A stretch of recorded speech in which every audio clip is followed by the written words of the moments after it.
Please subscribe and click the notification bell para updated po kayo sa bagong upload ko. Maraming salamat po.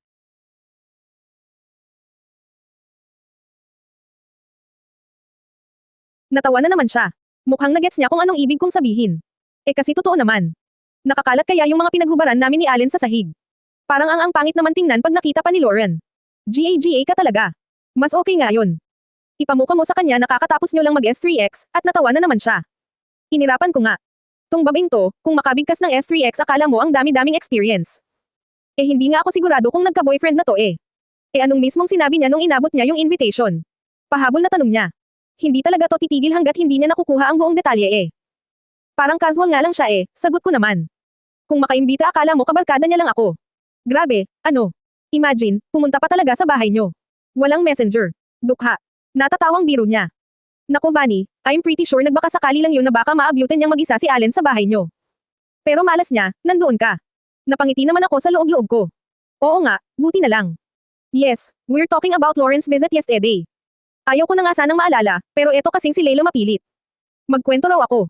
Nagkwento nga rin naman ako. Lauren dropped by at our house just to hand out the invitation to her wedding. I just passed by to personally give you this. Panimula niya sabay abot sa akin ng isang kulay plum na envelope. I'm trying to act as normal as I could kahit na kumukulo ang dugo ko. Tinanggap ko ang inaabot niya at agad sinilip kung ano ang laman. It's an invitation. A wedding invitation. I know it's impossible, but I still hope you and Travis could come, patuloy niya. Gusto kong matawa sa eksena namin, pero pinipigilan ko. Is she serious? Gusto niya kaming imbitahin ni Allen sa kasal niya. Wow. Just wow. Siguro para sa kanya wala lang to. Baka nga nakamove on na talaga siya ng tuluyan. Pero sana naman nilagay niya muna ang sarili niya sa posisyon ko. Parang hindi naman yata magandang iniimbitahan niya Kim, gayong kulang na lang lumabas sa dyaryo na ex niya ang asawa ko, at obviously, ako ang dahilan kung bakit hindi sila nagkatuluyan. Yung totoo. Bakit niya ba to ginagawa? I'm sorry if this seems surprising to you. At mukhang nabasa niya ang iniisip ko. But I just thought of inviting you, guys. You see, Travis had been my friend and I would like to. I'll just tell my husband about this. Pagputol ko sa kanya. Halatangang nagulat siya sa inasal ko dahil marahan siyang napanganga. Alam kong bastos yung ginawa ko. Pero kasi, ayoko nang marinig pa kung anong meron sa kanila ng asawa ko. Kung anong naging nakaraan nila. She doesn't have to tell me those things. Alam na alam ko na yon. And aside from that, *na tatlo ta, I don't want to hear him calling my Allen, Travis. Mabutit hindi ka naligaw papunta rito. Pag-iba ko na lang sa usapan habang isinisilid yung invitation pabalik sa envelope. Ang totoo, gusto kong itanong kung paano niya nalaman ang bahay naming mag-asawa. Pero iniba ko na lang ang pagkakatanong para naman hindi masyadong halatang ayaw ko siyang makita. I asked your home address from Allen's secretary. Good thing nga she gave me clear directions kaya naman hindi ako nahirapang pumunta rito. Nakangiting paliwanag niya. Nakakairite siya. Paano niya nagagawang ngumiti at makipag-usap ng casual sa akin? Bakit parang confident na confident siya, at parang wala siyang nararamdamang awkwardness sa pagitan naming dalawa? Ako lang ba ang nakakaramdam nun? Sabi kasi ng secretary niya, he didn't report to work today. Dagdag niya pa. Oo. Bigla namang may pumasok na kidemonyuhan sa utak ko. Ayaw pumasok sa trabaho He said he wanted to stay here with me. Pinipilit ko nga kasi alam kung may meeting siya ngayon, kaso ayaw talaga. Okay. Mukhang kailangan ko ng mangumpisal. Puro pagsisinungaling na ako ngayong araw. Hindi naman na siya nagsalita. Ngumiti lang ito at do you want to talk to him? Gisingin ko siya, gusto mo. Alok ko kunwari sa kanya. Para kasing wala pa siyang balak umalis May iba pa yata siyang pakay dito. Akala ko ba iaabot niya lang tong invitation? Nasa akin na. Pwede na siyang umalis. No. Kinumpas niya ang mga kamay niya bilang pagtanggi. I really just came to here to give you that, tinuro niya yung hawak kong invitation. Oo, tugon ko. At saka hindi ko rin pala siya pwedeng gisingin. Ayaw kasi nun pag ginigising siya Ang sarap pa naman ng tulog nun ngayon. Napagod kasi. Huling-huli kong napangiwi siya, at sumimple ulit ng tingin sa suot ko. Ayan na naman siya. Kanina ko pa napapansin na hini-head to foot niya ako. Hindi na nga lang ako nagsasalita. Pero syempre kahit papaano nakakaramdam ako ng hiya. Tumatagos yung mga tingin niya Polo lang ni Allen ang suot ko. Manipis pa ito at light ang kulay nito kaya sigurado akong halatang halata niyang wala akong suot na underwear. Wala namang mali, di ba? Asawa ko naman si Allen. Unless may ibang tumatakbo sa isipan niya. Vanessa. May sasabihin pa yata siya sa akin pero bigla siyang natigilan. Nabigla na lang din ako dahil mas lumaki ang pagkakabukas ng gate.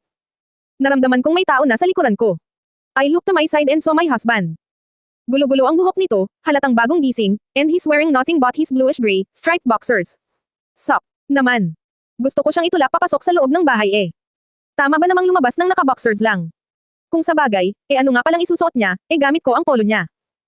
Eto namang si Lauren, hindi man lang marunong magtago ng reaksyon. Buiset, huling-huli ko siyang natulala sa asawa ko eh. Napataas tuloy ako ng isang kilay. What? Don't tell me she's still affected seeing my husband half naked. Oh, please. Alam kong gwapo talaga ang asawa ko, lalo na kapag bagong gising ito. Yung tipong ang gulo-gulo ng buhok nito at mapunggay ang mga mata. It's the hottest she-wanty ever. Pero wala siyang karapatang tumitig ng ganyan. Ako lang ang pwedeng makakita kay Allen in his sexiest state. Yes. Biglang tanong naman ng asawa ko kay Lauren. Ang casual lang ng pagkakasabi niya. Parang hindi nga siya naaalarma na nasa tapat ng bahay namin ang ex niya eh. No signs of surprise. Paagot na sana ni Lauren pero inunahan ko na. Inabot ko yung invitation sa asawa ko. She wants us to come to her wedding. Kwento ko. Kinuha naman ni Allen ang envelope mula sa kamay ko. Tiningnan niya muna iyon bago nagsalita. I thought next year pa. Naningkit ang mga mata ko. Ako lang ba, o sadyang parang updated pa rin sila sa isa't isa? Abat mukhang ang dami yata nilang napagkwentuhan noong nasa Madrid sila. Yeah. That was the initial plan, nakangiting pahayag naman ni Lauren. But we moved it much earlier. I don't wanna wear my wedding gown nang malaki na ang tiyan ko, bigla niya namang hinaplos ang tiyan niya. Oh, so, she's pregnant. I didn't know that. May kulang yata sa kinwento sa akin ni Allen. O baka hindi niya rin alam. Nakakainggit. Hindi ko maiwasang hindi mainggit. She'll be having a baby soon. Bigla ko tuloy naalala yung sinabi sa akin ni Allen kanina na gusto niyang magkaanak na kami. Gusto ko na ring mabuntis at magka-baby. I hope you two could attend, dagdag niya. Alam kong napaka-imposible but I'm still hoping. I could help you book your flights if you want. Jay, just tell me. Hoy, tulala ka na naman. Okay ka lang. Bigla akong siniko ni Leila. Doon ako natauhan. Oo, okay lang. Sagot ko na lang kahit na medyo nagulat ako sa paniniko niya.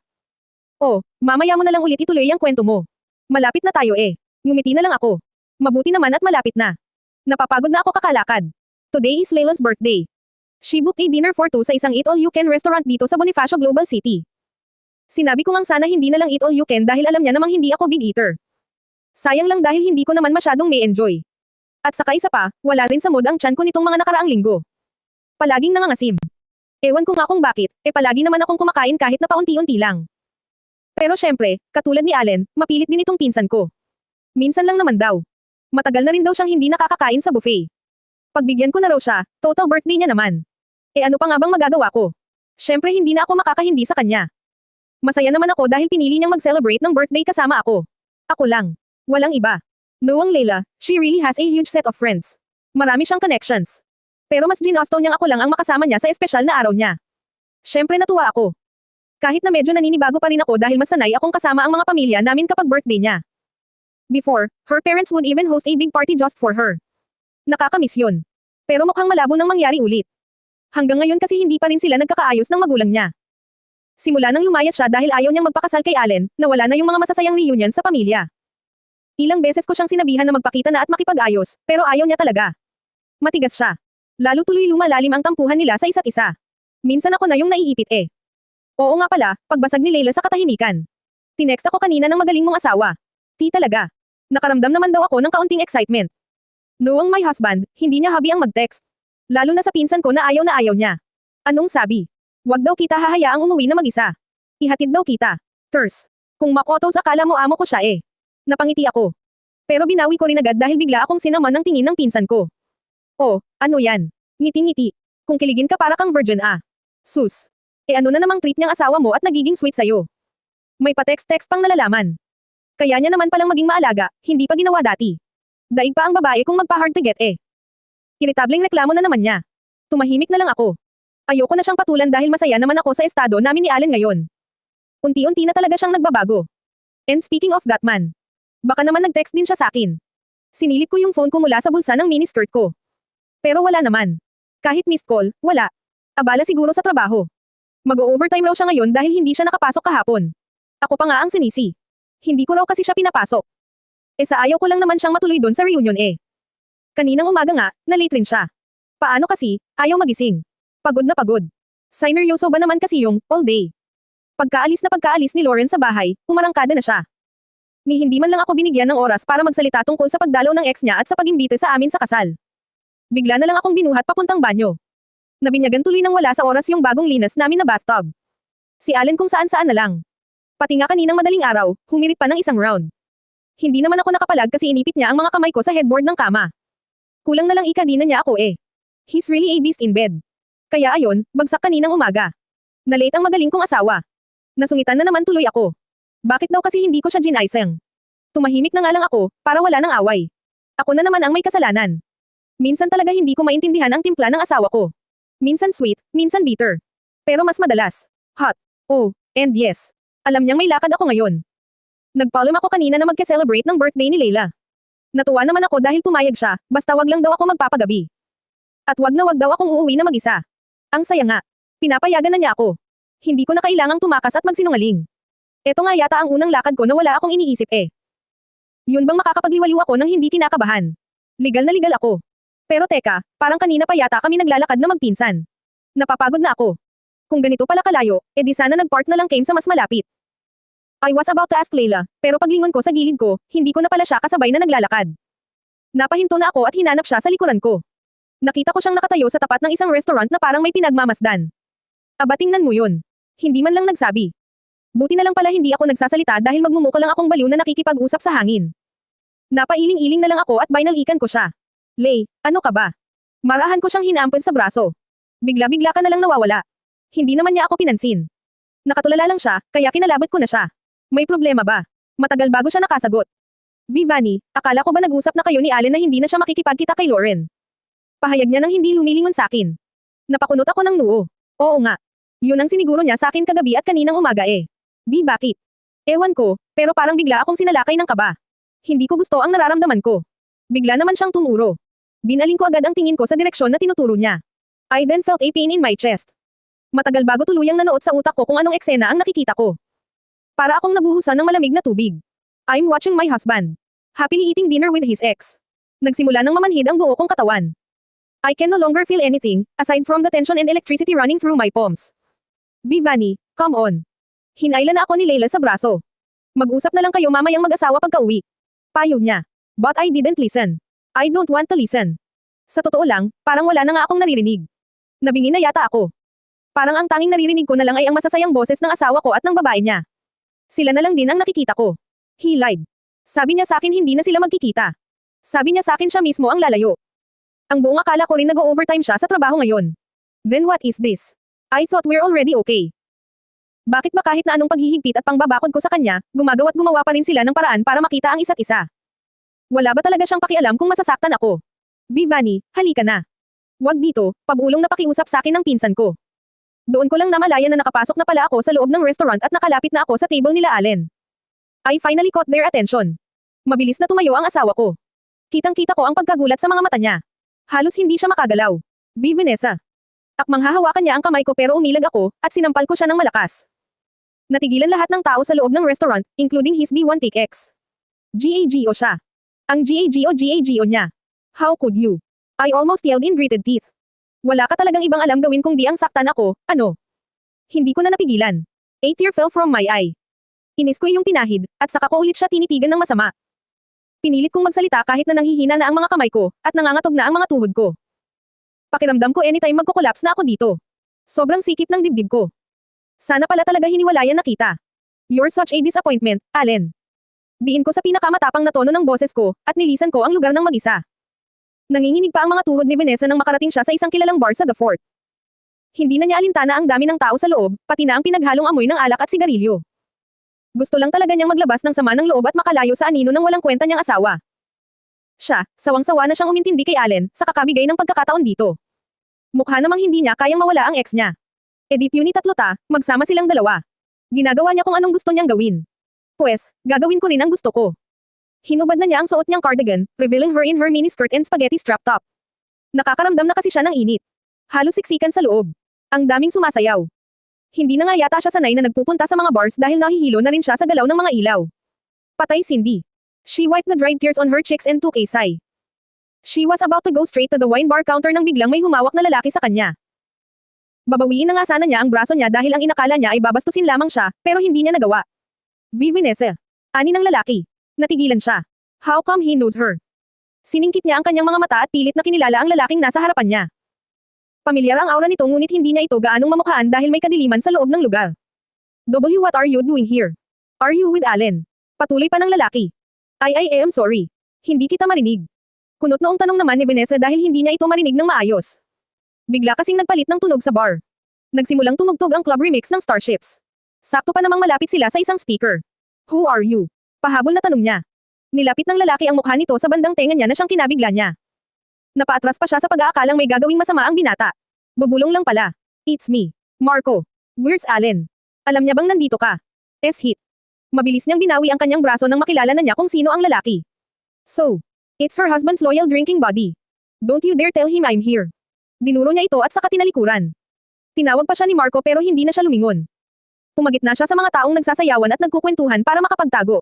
Napakamalas nga naman talaga. Nandoon pa yung Marco na yon. She's so sure tatawagan nito ang magaling niyang asawa para magsumbong. Umiling-iling na lang siya, at dumiretso na sa wine bar counter. She Saturday on the high stool and ordered the strongest drink they could offer. Wala siyang pakialam kung gumapang na siya pauwi. Well actually, ayaw na nga niyang umuwi. Ayaw na niyang makita pa ang kanyang asawa. GAGO siya. Sinabi niya sa akin hindi niya ko kayang mawala sa kanya. Pues, sa ginawa niya sa akin ngayon talagang mawawala ako sa kanya. Sigaw niya sa loob-loob niya, sabay straight ng inom sa brandy na nasa kanyang baso. She gripped a fistful of her hair at tinungkod ang magkabilang siko niya sa mesa. Hindi niya na naman naiwasang hindi maiyak sa ginawa sa kanya. Sa totoo lang, hindi na nga yata siya tumigil sa pag-iyak. Sa taxi pa lang kanina ay panay na ang pagtulo ng luha niya. Ang bigat-bigat ng pakiramdam niya. Para siyang napagkaisahan. She really thought her husband has changed already. Akala niya okay na ang lahat dahil halata niyang bumabait at may takot na sa kanya si Allen. But she was wrong. Bakit nga ba kasi naniwala pa siya sa pangako nito sa kanya? Ngayon niya nga lang naisip kung ano ang mga dapat na sinabi at ginawa niya kanina. Sana pala hindi lang si Allen ang sinampal niya. Dapat pati yung babae nito pinatikim niya. Sana sinabunutan niya, kinaladkad palabas ng restaurant. Pero S-hit. Wala siyang lakas kanina. Ni hindi nga siya nakapag-react ng maayos dahil naninikip na talaga ang dibdib niya. D4 million you, Allen. D4 million you. Yung sampal ko sa'yo, kulang pa yon. Kung matapang lang talaga ako, sinipa pa kita. Sinigawan. Sinabi lahat ng hinanakit ko. Pero wala hindi ako nakapagsalita ng matino. Ni hindi ko man lang naipagtanggol ang sarili ko sa pangga-GAGO nyo. Ako pa ang tumakbo palayo. S-hit talaga. Gusto niyang isipin na namamalikmato lang siya kanina at hindi totoo ang nakikita niya, pero hindi Totoong totoo. Kilalang kilala niya ang suot na polo ni Allen. Siya ang naghanda nun kaninang umaga She saw it in her own eyes. They were laughing together. He was laughing. He seemed so happy, and that kills her. Wala talaga itong pakialam sa kanya. Bakit ba kasi ang T4 nga niya at umaasa pa siyang magiging masaya sila? Wala ngang pakialam ang asawa niya. His aura was different. The way he laughed, ibang-iba. Doon niya lamang ito nakita na ganoon kasaya. Sa mga panahong magkasama sila bilang mag-asawa, hindi pa niya ito nakikita na tumawa ng ganoon. And what does that mean? Na mas masaya itong kasama si Lauren. Ganon ba yun? Muling tumulo ang luha niya. Hindi lang siya basta nagseselos sa nahuli niya. Nagagalit siya. Nagagalit siya sa sariling asawa. Inis niyang pinahid ang mga luha niya at muling nagsalin ng alak sa baso at uminom. Nakakailang baso pa lang siya pero parang umiikot na ang paningin niya. Hindi naman kasi talaga siya sanay na umiinom. Gusto niya lang makalimot kahit na papaano. Napaayos siya bigla ng upo nang maramdaman ang pag-upo ng isang hindi kilalang lalaki sa katabi niyang bakanteng high stool. Malakas ang dating ng binata, marahil na rin siguro sa suot nitong fitted plain black shirt. Litaw na litaw ang katigasan ng dibdib at umbok ng mga biceps nito. No doubt, he's a total head turner.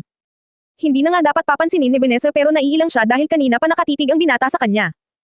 Sino nga naman ba kasing hindi mapapatingin sa suot niya? Halos magpakita na siya ng kaluluwa. Paimpol niyang pinahid ang tumulo niya na luha at inubos ang natitirang alak sa baso. Nagulat na lang siya nang iurong ng lalaki ang upuan nito at mas lumapit sa tabi niya. Naglapag ito ng panyo malapit sa basong iniinuman niya na siyang kinagulat niya. The guy then whispered near her ear. You know what, I hate to see such a beautiful lady crying. Napasinghap siya at napalingon sa lalaki. Pero agad din siyang napaatras nang makitang sobrang lapit pala ng mukha nito sa kanya. She could even smell his breath. Amoy alak. Patunay na lasing na ito. Namumula na rin kasi ang mga pisngi nito. I know a great way for you to forget your problem. Dugtong ng binata. Pardon. Kunot noong tanong naman niya. Hindi niya masyadong narinig ang sinabi nito dahil saktong may nagsalitang DJ, pero sigurado siyang nang babastos ang lalaki. Halata kasi dahil nakangisi ito. Hindi niya gusto ang kapilyuhan sa mukha nito. He's really drunk. Patayo na sana siya para lumipat na lang sa ibang pwesto pero nagitla siya ng haplosan ng lalaki ang binti niya. Ang lagkit ng hawak nito. Halos tumindig lahat ng balahibo niya. Napabalikwas siya ng tayo mula sa pagkakaupo at marahang tinulak palayo ang lalaki. Don't touch me. Pero imbis na mailayo ang binata, siya pa itong napaatras. Tila naubusan na siya ng lakas na kahit isang dangkal man lang ay hindi niya ito napagalaw. Bumilis na ang pagtibok ng puso niya at nataranta na siya nang bigla siya nitong higitin sa siko. Idinikit nito ang katawan nito sa kanya at mamulong sa gilid ng kanyang mukha. Come on, Slybait. No more acting. There's a vacant room upstairs. Let's seek each other hard. You want that, don't you? Nanlaki ang mga mata ni Vanessa sa gulat. Halos mabitawan niya ang kawak na purse at cardigan. Gusto niyang sampilan ang lalaki sa pagsasalita nito ng bastos, pero naunahan siya ng takot. Bigla kasi siya nitong hinigit sa bewang. Hindi na siya makapalag. Ewan niya ba kung dahil balasing siya, pero para siyang naging estatwa. P*TANG1NA. Napatili si Vanessa sa sumunod na nangyari. Nawala bigla yung lalaki sa harapan niya. Nakita niya na lang na nakahandusay na ito sa sahig at pinapaliguan ng sapak ng kanyang asawa na animoy leon na nakawala sa hola. Go ka. Wag na wag mong hahawakan ang asawa ko. Galit na sigaw ni Allen sabay bigay ng magkasunod na sapak sa mukha ng lalaking ng bastos kay Vanessa. Nakuha nila ang atensyon ng mga tao. Tumigil ang tugtog at nagsteady ang mga ilaw. Allen, tumigil ka na. Pagpigil ni Vanessa at akmang papasok na sa eksena pero biglang hamarang si Marco sa harapan niya. Tila umakyat lahat ng dugo niya sa ulo niya. Pinanlisikan niya ito ng tingin. You. Ikaw ang nagsabi sa kanya, ano? Bakit ka ba nangingialam sa amin? Sigaw niya. Napayuko na lamang si Marco. Sinasabi niya na nga ba eh. Si Marco ang magsusumbong kay Allen kung nasaan siya. Peste talaga. Hindi pa rin tumitigil si Allen sa kakamura at kakasapak sa lalaki. Pinagtitinginan na nga sila, nakakahiya. Kung hindi pa sumugod yung mga bouncers para awatin sila hindi pa nito lulubayan yung lalaki. Ang daming pumipigil kay Allen pero inis lamang sila nitong tinaboy. Agad itong lumapit sa kinatatayuan niya at bigla siyang hinayla sa braso. We're going home. Now. Galit na utos nito at sinimulan na siyang kalagkarin palabas ng bar. Irritable niyang tinatanggal ang kamay niya sa mahigpit na pagkakahawak ng asawa pero hindi siya makawala. Puny tatlo talaga. Allen, ano ba? Nasasaktan na ako. Wala ka talagang pakialam sa akin. Masakit na. Tumigil ka, Vanessa. Hindi ako natuwa sa ginawa mo. Single nito sa kanya. Napanganga siya. Hindi siya makapaniwalang ito pa ang may ganang magalit. Kasalanan niya agad ang nakita nito, pero yung nangyari sa restaurant kanina, ano? Kalimutan na. G4 go pala talaga siya eh. Hindi rin ako natuwa sa ginawa niya. Tagumpay siya nitong nahila palabas. Nakita pa nga niya sina Leila at ang walang hiyang ex ng asawa niya na nag-aabang sa labas. Hoy Allen. Huwag mo ngang kalagkarin si Vanny. Marunong naman niyang maglakad eh. Bulyo ng pinsan niya pagkadaan nila sa kinatatayuan ng mga ito. Pero tulad ng dati, walang narinig si Allen. Halos ihagis na siya ng sariling asawa papasok sa loob ng sasakyan. Binyantaan siya nito na wag lalabas, bago ito nagmadaling umikot papunta sa driver's seat. Pagkaupo ni Allen ay inis itong nagsuklay ng buhok gamit ang sariling mga daliri at saka binuhay ang makina ng sasakyan.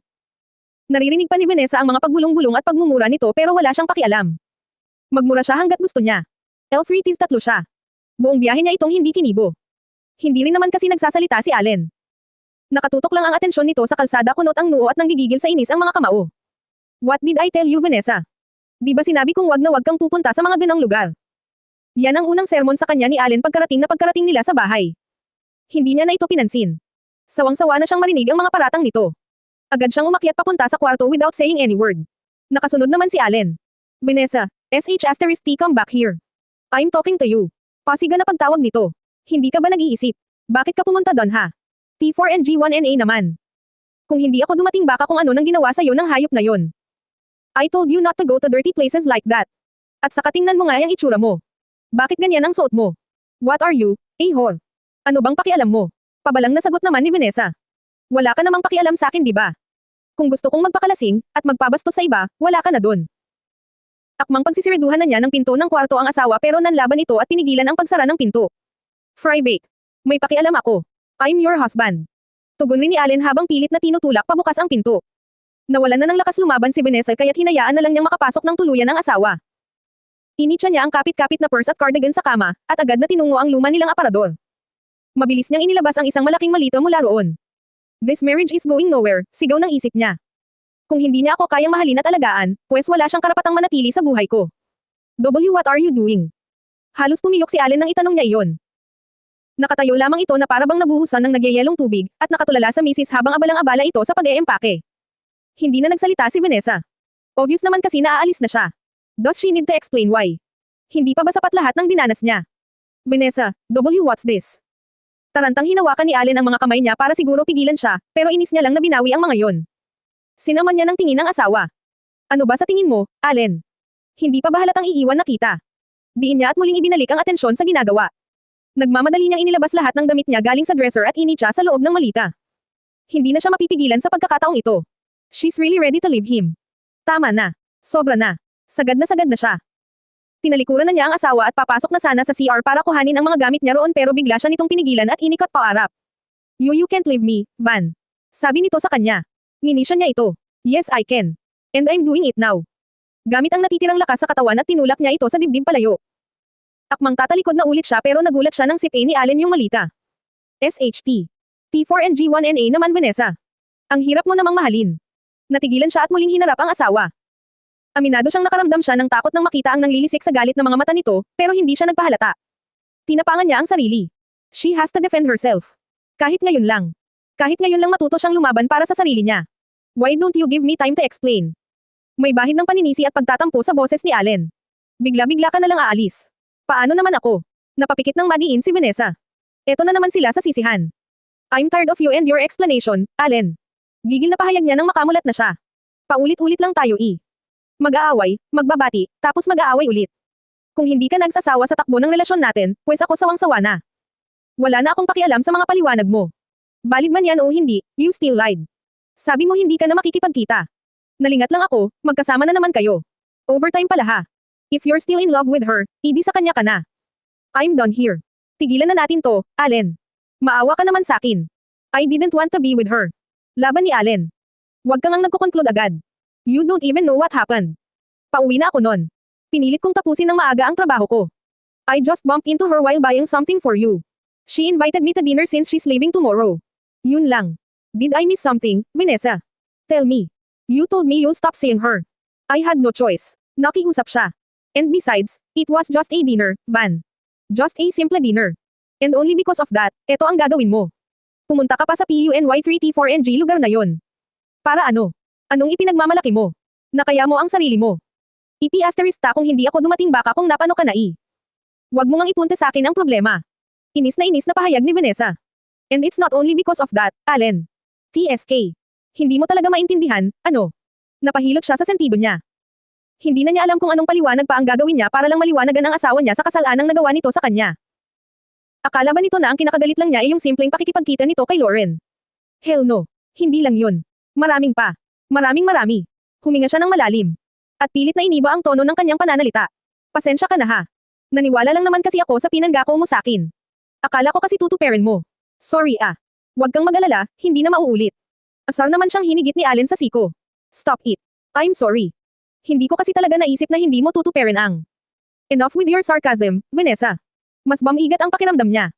Tinitigan niya ito ng masama bago nagsalita. You know what, Allen? Imbis na talakan mo ako at sermonan.